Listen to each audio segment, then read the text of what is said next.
What if you were saved by a phone call, but it permanently ruined your life?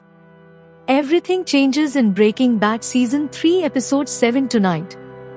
Walter White becomes unruly. For retribution, Jesse Pinkman goes farther. Additionally, Hank Schrader gets to go through the scariest encounter of his life. This photo is from a min. Inside Mexico, cousins sit silently in the shrine of a dusty village. The dreaded Salamanca twins are preparing to exact revenge. But suddenly there was a message from the cartel's owner, Juan Bolsa. The configuration is simple. There will be no more attacks on Hank Schrader. The twins are very angry. They wanted Walter White dead. Now they want Hank instead. And they're willing to wait. 1 minute. Exactly 1 minute. Before death comes. Dark industrial music. Back in Albuquerque, Walter White meets Gus Fring at Industrial Laundry. Walter White. Gas stove. Walter is angry. Jesse is having problems again after finding out that Combo was murdered by dealers associated with the go-slow proceeding. Walter demanded that Gus perform the task. But Gus reminded Walter calmly. A man provides. And he does this even when it has no value.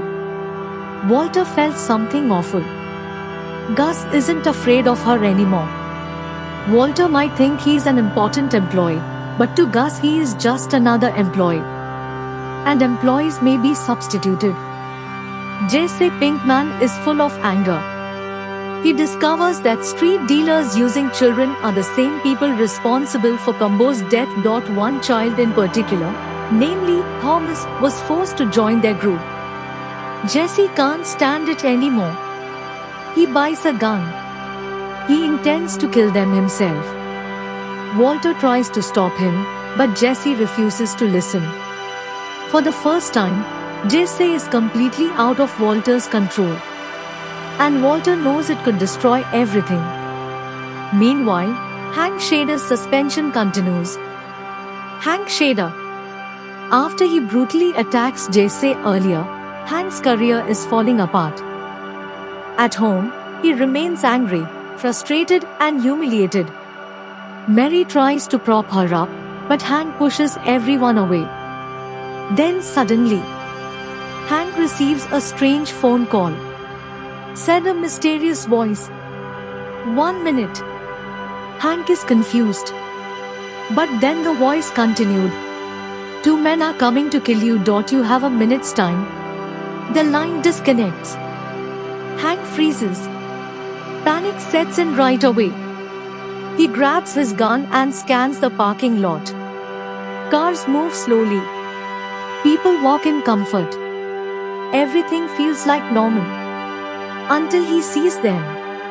Cousins. Walking towards it. Axe in hand. Heart-pounding music. Cousins began his attack. One of the twins fired through Hank's car window. Bullets explode everywhere. Hank barely escapes. He fights fiercely, using every bit of his training. Crushed between a twin car. But the other one keeps coming. Slowly. Quietly. Terribly. Hank's gun went blank. The cousin is moving forward, holding the axe high. Hank seems doomed. Then suddenly, Hank saw a bullet nearby. One last chance. Cousin took up the axe. Bang! Hank shoots right into his head. Blackout. The parking lot is bleeding. The attack is over. But Hank is seriously injured. In Las Palmas Hermanos, Gus Fring is quietly watching the news. The attack on Hank Schrader was never random. It was planned. By Gus himself. Gas stove.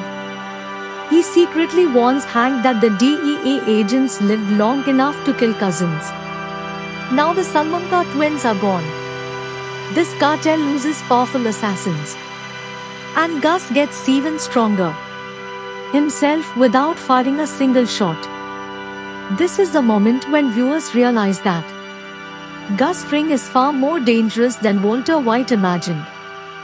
Jesse is still looking for revenge. Walter is caught between Gus and chaos. And the drug war has officially become personal.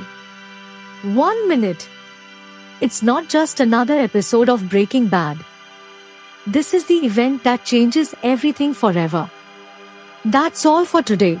Subscribe to my YouTube channel to watch the next episode and take C. The Empire is rising. Secrets, betrayal, transformation.